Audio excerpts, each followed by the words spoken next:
ஒரு மகிழ்ச்சியான செய்தி. இதயம் நல்லெண்ணெயின் விலை லிட்டருக்கு ரூபாய் 105 குறைஞ்சிருக்கு. செப்டம்பர் 2023ல 1 லிட்டர் இதயம் நல்லெண்ணெயின் அதிகபட்ச விலை ரூபாய் 503. ஆனா இப்ப 1 லிட்டர் இதயம் நல்லெண்ணெயின் விலை ரூபாய் 398 மட்டும்தான் தமிழ்நாட்டுல. அப்ப இனிமே எல்லாரும் இதயம் நல்லெண்ணெய் வாங்கலாம் இல்ல? சாலை விபத்தில் காயமடைந்தவர்களை உடனடியாக மருத்துவமனையில் சேர்ப்பதற்கான பரிசு தொகை 5 ரூபாயில் இருந்து 25,000 ரூபாயாக உயர்த்தப்படும். மத்திய அரசு அறிவிப்பு. உத்தரப்பிரதேசத்தில் மகா கும்பமேளா இன்று தொடங்க உள்ள நிலையில் AI கேமரா, NSG கமாண்டோ உட்பட உச்சகட்ட பாதுகாப்பு ஏற்பாடுகள் செய்யப்பட்டுள்ளன. பிரயாக்ராஜ் நகரை இணைக்கும் 7 முக்கிய வழித்தடங்களில் 102 சோதனை சாவடிகள் அமைப்பு. சத்தீஸ்கரில் போலீஸ் நடத்திய என்கவுண்டரில் மாவோயிஸ்டுகள் 3 பேர் சுட்டுக் கொல்லப்பட்டனர். ஏராளமான ஆயுதங்கள், வெடிபொருட்கள் கைப்பற்றப்பட்டுள்ளன. இந்த ஆண்டில் இதுவரை 12 நக்சலைட்டுகள் கொல்லப்பட்டுள்ளனர். மதுரையில் வயது முதிர்வு காரணமாக காலமான தமிழறிஞர் சாலமன் பாப்பையாவின் மனைவி ஜெயபாய் உடலுக்கு அமைச்சர் உள்ளிட்ட முக்கிய பிரமுகர்கள் நேரில் அஞ்சலி. கடந்த 2024ஆம் ஆண்டில் நாடு முழுவதும் 16,914 கோடி ரூபாய் மதிப்பிலான போதைப் பொருட்கள் கைப்பற்றப்பட்டன. இந்தியாவில் 7% பேர் போதைப் பொருட்களை பயன்படுத்துகின்றனர். அவர்களை போதை பழக்கத்தில் இருந்து மீட்க வேண்டும். அமைச்சர் அமித்ஷா வலியுறுத்தல். வரும் டெல்லி சட்டப்பேரவை தேர்தலில் வெற்றி பெறும் பட்சத்தில் படித்து வேலைவாய்ப்பற்ற இளைஞர்களுக்கு மாதம் 8,500 ரூபாய் உதவித்தொகை வழங்கப்படும். காங்கிரஸ் வாக்குறுதி. உலக அளவில் பார்க்க வேண்டிய இடங்கள் பட்டியலில் 4ஆம் இடம் பிடித்தது அசாம். கலாச்சார தனித்துவம் மற்றும் இயற்கை அழகுக்கு பெயர் பெற்று விளங்குகிறது. பச்சை தேயிலை தோட்டங்கள் மற்றும் துடிப்பான கலாச்சாரத்தின் நிலம் அசாம். நியூயார்க் டைம்ஸ் புகழாரம். அமெரிக்காவின் புதிய அதிபர் டொனால்ட் ட்ரம்ப் பதவியேற்பு நிகழ்ச்சியில் இந்தியா சார்பில் வெளியுறவுத்துறை அமைச்சர் ஜெய்சங்கர் பங்கேற்பு. ட்ரம்ப் வான்ஸ் பதவியேற்பு விழா குழுவின் அழைப்பை ஏற்று ஜெய்சங்கர் அமெரிக்க பயணம். மத்திய அரசு அறிவிப்பு. விண்வெளியில் ஸ்பெடெக்ஸ் இரட்டை விண்கலன்களை ஒன்றிணைக்கும் பணிகள் இறுதிக்கட்டத்தை எட்டியது. இந்த திட்டம் வெற்றி பெற்றால் ரஷ்யா, அமெரிக்கா, சீனா ஆகிய நாடுகளை தொடர்ந்து விண்வெளியில் விண்கலன் ஒருங்கிணைப்பு தொழில்நுட்பத்தை கொண்ட 4வது நாடு என்ற பெருமையை இந்தியா பெறும். இஸ்ரோ அறிவிப்பு. பழவேற்காடு அருகே மேல் அவுரிவாக்கத்தில் நடைபெற்ற பொங்கல் விழாவில் ஆளுநர் RN ரவி தமிழர்களின் பாரம்பரிய முறைப்படி வேட்டி சட்டையுடன் பங்கேற்றார். சென்னை புத்தக காட்சி நேற்றுடன் நிறைவு பெற்ற நிலையில் இந்த ஆண்டு 20 கோடி ரூபாய்க்கு புத்தகங்கள் விற்பனை. மொத்தம் 17 நாட்கள் நடைபெற்ற இந்த புத்தக காட்சியை 15 லட்சத்துக்கும் மேற்பட்ட வாசகர்கள் பார்வையிட்டுள்ளனர். வெளிநாடுகளில் வசிக்கும் தமிழ் மக்களின் அடுத்தடுத்த தலைமுறைகளுக்கு தமிழ் மொழி, நாட்டுப்புற கலைகள், தமிழ் பன்னிசைகளை 100 ஆசிரியர்கள் மற்றும் கலைஞர்கள் மூலம் நேரடியாக பயிற்றுவிக்க 10 கோடி ரூபாயில் புதிய திட்டம். முதல்வர் ஸ்டாலின் அறிவிப்பு. கோடை மின் தேவையை சமாளிக்க பரிமாற்ற முறையில் மின்சாரத்தை கொள்முதல் செய்ய மின்வாரியம் முடிவு. இதன்படி ஸ்வாப்பிங் எனப்படும் பரிமாற்ற முறையில் மார்ச் 1 முதல் மே 31ஆம் தேதி வரை மின் கொள்முதல் செய்யப்படும்.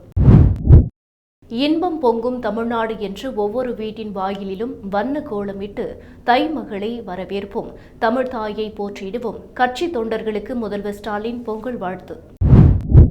திமுக அரசின் அவலங்களை பொதுமக்களிடம் விளக்க அதிமுக பொதுச் செயலாளர் பழனிசாமி விரைவில் தமிழகம் முழுவதும் சூறாவளி சுற்றுப்பயணம் செல்ல உள்ளார். அதிமுகவின் இடைத்தேர்தல் நிலைப்பாடு அவர்களின் சரிவுக்கான புள்ளியாக அமையும். பொறுப்புள்ள எதிர்க்கட்சி தேர்தல் புறக்கணிப்பு என்ற நிலைப்பாடு எடுப்பது அதிர்ச்சி அளிக்கிறது. விசிக தலைவர் திருமாவளவன் விமர்சனம். பொங்கல் பண்டிகையையொட்டி சென்னையில் இருந்து கடந்த 3 நாட்களில் இயக்கப்பட்ட சிறப்பு பேருந்து, ரயில்கள் உள்ளிட்டவை மூலம் 11.50 லட்சத்துக்கும் மேற்பட்டோர் சொந்த ஊர்களுக்கு பயணித்துள்ளனர். தமிழகம் முழுவதும் போதைப் பொருள் நடமாட்டத்தை கண்காணிக்க தமிழக காவல்துறையில் புதிதாக போதைப் பொருட்களை கண்டறியும் மோப்பநாய் பிரிவு உருவாக்கப்படும். இதன் மூலம் போதைப் பொருள் ஒழிப்பில் மேலும் சிறப்பாக செயல்பட முடியும். டிஜிபி சங்கர் ஜிவால் தகவல். பெரியார் சித்தாந்தத்தை பேசி ஓட்டு கேட்க தயாரா என்று திராவிட கட்சிகளை நோக்கி நாம் தமிழர் கட்சி தலைமை ஒருங்கிணைப்பாளர் சீமான் கேள்வி. முதல்வர் ஸ்டாலின் குறித்து கடும் வார்த்தையை பயன்படுத்த வேண்டிய கட்டாயத்துக்கு ஆளுநர் தள்ளப்பட்டார். ஆளுநரின் பேச்சில் எந்த தவறும் இல்லை. இனியாவது திமுக தனது போக்கை மாற்றிக்கொள்ள வேண்டும். பாஜக மாநில தலைவர் அண்ணாமலை. பிரம்மோஸ் ஏவுகணையை ஏற்றுமதி செய்வது தொடர்பாக இந்தோனேசியா மற்றும் இந்தியாவுக்கு இடையே நீண்ட காலமாக பேச்சுவார்த்தை நடைபெற்று வந்த நிலையில் இந்திய மதிப்பில் 3870 கோடி ரூபாய் மதிப்பிலான இந்த ஏற்றுமதி ஒப்பந்தம் இறுதி கட்டத்தை எட்டியுள்ளது. சத்தீஸ்கரில் மின்சாரம், சிமெண்ட், கல்வி, சுகாதாரம், திறன் மேம்பாடு, சுற்றுலா என பல்வேறு துறைகளில் 75,000 கோடி ரூபாயை முதலீடு செய்ய அதானி குழுமம் திட்டமிட்டுள்ளதாக அம்மாநில முதல்வர் அலுவலகம் அறிவிப்பு. சென்னையில் தமிழ்நாடு மகளிர் மேம்பாட்டு நிறுவனம் நடத்திய சரஸ் மேளா கண்காட்சியில் சுய உதவிக் குழுக்களின் தயாரிப்பு பொருட்கள் 1 கோடி ரூபாய்க்கு விற்பனை. தமிழக அரசு அறிவிப்பு.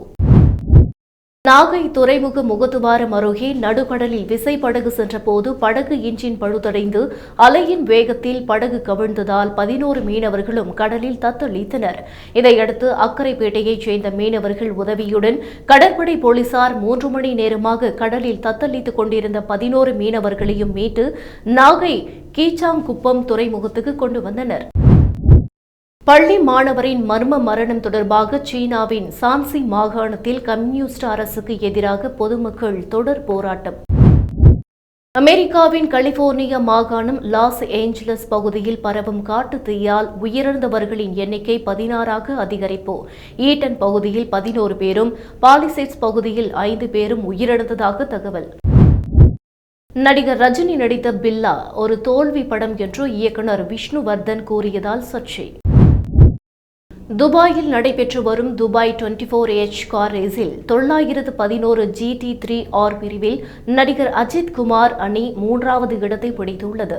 இந்த போட்டியில் அஜித் குமார் 414ஆம் எண் கொண்ட காரின் ஓட்டுநராக கலந்து கொண்டார். அவருக்கு ஸ்பிரிட் ஆஃப் த ரேஸ் விருது வழங்கப்பட்டது. காஷ்மீரில் உள்ள சோனாமார்க் சுரங்கப்பாதையை பிரதமர் மோடி இன்று திறந்து வைத்தார். ஸ்ரீநகர் சோனாமார்க் இடையே அனைத்து வானிலைகளிலும் செல்லும் வகையில் சுரங்கம் அமைக்கப்பட்டுள்ளது. லடாக்கிற்கு பாதுகாப்பான மற்றும் தடையற்ற போக்குவரத்தை இந்த சுரங்கம் உறுதி செய்யும். மூத்த அரசியல்வாதி சரத் பவார் 1978ஆம் ஆண்டில் துரோக அரசியலை தொடங்கினார். அப்போது வசந்த் தாத்தா பாட்டீல் அரசாங்கத்தில் இருந்து 40 எம்எல்ஏக்களுடன் வெளியேறி சரத் பவார் முதல்வரானார். அவர் செய்த துரோகத்தால் 2024இல் மக்கள் அவரை நிராகரித்தனர். அமித்ஷா காட்டம். என்டி கூட்டணியில் பிளவு ஏதுமில்லை. பாஜகவுக்கு எதிராக போராட மாநில கட்சிகளை ஒருங்கிணைக்கவே என்டி கூட்டணி உருவாக்கப்பட்டது. அது அப்படியேதான் உள்ளது. சமாஜ்வாதி தலைவர் அகிலேஷ் யாதவ் உறுதி. ஷேக் ஹசீனா இந்தியாவுக்கு நிறைய நல்லது செய்ததால் அவர் விரும்பும் வரையிலும் இந்தியாவில் தங்கியிருக்க அனுமதிக்க வேண்டும். வாழ்நாள் முழுக்க அவர் இந்தியாவில் இருக்க ஆசைப்பட்டால் அதை அனுமதிக்க வேண்டும். அவருக்கு அகதி அந்தஸ்து வழங்கப்பட்டால் நான் மிகவும் மகிழ்ச்சி அடைவேன். மணிசங்கர் ஐயர் வேண்டுகோள். இளைஞர்களின் திறன்கள் வரும் 2047ஆம் ஆண்டுக்குள் இந்தியாவை வளர்ச்சியடைந்த நாடாக மாற்றும் பிரதமர் மோடி உறுதி. போகி பண்டிகையால் ஏற்பட்ட புகை மூட்டம் மற்றும் பனிமூட்டத்தால் முன்னெச்சரிக்கை நடவடிக்கையாக சென்னைக்கு புறப்பட வேண்டிய 30 விமானங்கள் நேரம் மாற்றி அமைக்கப்பட்டன. டெல்லி, பெங்களூருவில் இருந்து சென்னை வர வேண்டிய 3 விமானங்கள் ரத்து. பொங்கலையொட்டி இயக்கப்பட்ட சிறப்பு பேருந்துகளில் ஜனவரி 12 மற்றும் 2,17,250 பேர் பயணம். சென்னையில் இருந்து நேற்று ஒரே நாளில் 3,950 சிறப்பு பேருந்துகள் இயக்கம் செய்யப்பட்டன. சிறப்பு பேருந்துகளில் ஜனவரி 10 முதல் 12ஆம் தேதி வரை மொத்தம் 6,40,465 பேர் பயணம். தேசிய கீதத்துக்கு மரியாதை தராமல் முன்பே வெளிநடப்பு செய்த ஆளுநருக்கு தேசப்பற்று பற்றி முதலமைச்சருக்கு வகுப்பு எடுக்க தகுதி இல்லை. சுதந்திர போராட்டத்தின் போது ஓடி ஒளிந்து கொண்டவர்களில் வழிவந்த ஆளுநர் ரவிக்கு தேசப்பற்றை பற்றி பேச தகுதியில்லை. காங்கிரஸ் பட்டியலின பிரிவு தலைவர் ரஞ்சன்குமார் கண்டனம். புனிதரான பெரியார் பற்றி தரக்குறைவாக பேசிய நாம் தமிழர் கட்சியின் தலைமை ஒருங்கிணைப்பாளர் சீமானின் நடவடிக்கை கண்டிக்கத்தக்கது. சீமான் தனது பேச்சை திரும்ப பெறவில்லை என்றால் ஈரோடு கிழக்கு தொகுதியில் பிரச்சாரம் செய்ய முடியாமல் இடையூறு விளைவிக்கும் வகையில் எதிர்ப்பு காட்டப்படும். காங்கிரஸ் ஈரோடு மாவட்ட தலைவர் மக்கள் ஜி ராஜன் எச்சரிக்கை. 2025 துபாயில் நடந்த 24H கார் ரேஸ் 991 பிரிவில் அஜித் குமார் மற்றும் அவரது குழுவினர் 3வது இடத்தை பிடித்துள்ளதை அறிந்து மகிழ்ச்சியடைகிறேன். இந்த குறிப்பிடத்தக்க சாதனைக்காக அஜித் குமார் மற்றும் அவரது குழுவினருக்கு மனமார்ந்த வாழ்த்துக்களை தெரிவித்துக் கொள்கிறேன். அஜித் குமார் ரேசிங் அணி திமுக அரசை காட்சிப்படுத்தும் விதமாக தமிழ்நாடு ஸ்போர்ட்ஸ் லோகோவை கார் ரேஸின் போது பயன்படுத்தியதற்கு நன்றி. துணை முதல்வர் உதயநிதி ட்வீட். முதல்வர் ஸ்டாலினை சென்னை அண்ணா அறிவாலயத்தில் விடுதலை சிறுத்தைகள் கட்சி தலைவர் திருமாவளவன் சந்தித்து பேசினார். அப்போது விடுதலை சிறுத்தைகளை அங்கீகரிக்கப்பட்ட மாநில கட்சியாக தேர்தல் ஆணையம் அதிகாரப்பூர்வமாக அறிவித்ததையொட்டி வாழ்த்தியமைக்காக முதல்வருக்கு திருமாவளவன் நன்றி தெரிவித்தார். தமிழ்நாடு முழுவதும் 34,793 நியாய விலை கடைகளில் 2,20,94,585 அரிசி பெறும் குடும்ப அட்டைதாரர்கள், இலங்கை தமிழர் மறுவாழ்வு முகாம்களில் வசிக்கும் குடும்பத்தினருக்கு பொங்கல் பரிசு தொகுப்பு வழங்கும் பணி முழுவீச்சில் நடந்து வருகிறது. இதற்காக சுமார் 50,000 கூட்டுறவுத்துறை பணியாளர்கள் பணியில் ஈடுபடுத்தப்பட்டுள்ளனர். அமைச்சர் KR பெரிய கருப்பன் அறிவிப்பு. தமிழ்நாடு நுகர்பொருள் வாணிப கழகத்தால் 2024-25 பருவத்தில் நேரடி நெல் கொள்முதல் நிலையங்கள் மூலம் 5,48,422 மெட்ரிக் டன் நெல் கொள்முதல். கூட்டுறவு, உணவுப் பொருள் வழங்கல் மற்றும் நுகர்வோர் பாதுகாப்புத்துறை செயலர் ராதாகிருஷ்ணன் அறிவிப்பு. சட்டமன்றத்தில் வாக்கிங் போவது மட்டும்தான் ஆளுநரின் வேலையா? வருவார், தமிழ்தாய் வாழ்த்து பாடுவதற்கு எதிர்ப்பு தெரிவித்துவிட்டு வெளியில் சென்று விடுவார். தமிழ்நாடு பிடிக்காது, தமிழ்தாய் வாழ்த்து பிடிக்காது, பெரியார், அண்ணா, அம்பேத்கர், கலைஞர் யாரையும் பிடிக்காது.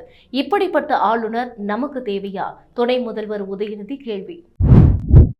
வருமானத்தை குறைத்து கணக்கு காட்டியதாக எடப்பாடி பழனிசாமியின் நெருங்கிய உறவினரான ஈரோடு ராமலிங்கத்திற்கு சொந்தமான வீடு, நிறுவனங்கள் என தமிழகம் முழுவதும் 26 இடங்களில் கடந்த 5 நாட்களாக நடந்த சோதனை முடிந்தது. இந்த சோதனையில் கடந்த 5 ஆண்டுகளில் ராமலிங்கம் தனது நிறுவனங்கள் மூலம் 750 கோடி ரூபாய் அளவுக்கு வரி ஏய்ப்பு செய்தது கண்டுபிடிப்பு. சாலமன் பாப்பையாவின் துணைவியார் ஜெயபாய் மறைந்த செய்தி அறிந்து மிகவும் வருந்துகிறேன். உற்ற துணையான வாழ்வினையரை இழந்து தவிக்கும் சாலமன் பாப்பையாவுக்கு ஆறுதல், இரங்கல். பிரபல பேச்சாளருமான சாலமன் பாப்பையாவின் துணைவியார் ஜெயபாய் மறைவுக்கு முதல்வர் ஸ்டாலின் இரங்கல். இந்தியா வங்கதேச எல்லையில் 5 இடங்களில் இந்தியா இருதரப்பு ஒப்பந்தத்தை மீறி வேலிகள் அமைக்க முயற்சிப்பதாக வங்கதேச அரசு குற்றம் சாட்டி இந்திய தூதர் நேரில் விளக்கம் தர சம்மன். அதைத் தொடர்ந்து டாக்காவில் வங்கதேசத்திற்கான இந்திய தூதர் பிரணய் வர்மா வெளியுறவு செயலர் ஜாசிம் உதீனை சந்தித்தார். ரஷ்யா கச்சா எண்ணெய் நிறுவனங்கள் கப்பல்கள் மீது அமெரிக்கா விதித்த புதிய தடைகளால் கச்சா எண்ணெய் விலை உயர வாய்ப்பு. ரஷ்யாவின் கேஸ்பிராம் நெஃப்ட், சல்கேட் நெஃப்ட், கேஸ் போன்ற நிறுவனங்கள் மீது புதிய தடைகளை அமெரிக்கா விதித்துள்ளது. ரஷ்யாவில் இருந்து கச்சா எண்ணெய் ஏற்றி செல்லக்கூடிய 183 கப்பல்கள் மீதும் தடைகளை அமெரிக்கா விதித்தது. உக்ரைனில் வடகொரியா ராணுவ வீரர்கள் 2 பேர் சிறைப்பிடிப்பு. வடகொரியா வீரர்கள் 2 பேர் காயங்களுடன் சிறைப்பிடிக்கப்பட்டுள்ள நிலையில் ரஷ்யாவுக்கு வடகொரியா மறைமுகமாக உதவி செய்து வருகிறது. உக்ரைன் அதிபர் ஜெலன்ஸ்கி குற்றச்சாட்டு. இது மாதிரியான ஆட்களின் பேச்சுக்கு விளம்பரம் கொடுப்பது, விவாதமாக்குவது என்பதை நிறுத்த வேண்டும். உளறுகிறவர்கள் தெருமுனையில் உளறிக் கொண்டுதான் இருப்பார்கள். சீமானுக்கு தீக அருள்மொழி பதிலடி. சபரிமலை சன்னிதானம் திருநீர்குளம் அருகே கொடிய விஷமுள்ள ராஜநாகம் பிடிபட்டது. இதுவரை மொத்தம் 243 பாம்புகள் பிடிக்கப்பட்டு வனத்திற்குள் விடப்பட்டுள்ளது. அனுமதியின்றி வனத்திற்குள் செல்ல வேண்டாம். தேக்கடி பெரியாறு புலிகள் காப்பக வனத்துறை எச்சரிக்கை. சபரிமலையில் ஜனவரி 14ஆம் தேதி மகர ஜோதி தரிசன தினத்தன்று பக்தர்களின் பாதுகாப்பிற்காக 5000 போலீசார் பாதுகாப்பு பணியில் ஈடுபடுத்தப்படுவார்கள். கேரள போலீஸ் டிஜிபி ஷேக் தர்வேஷ் சாஹிப் அறிவிப்பு.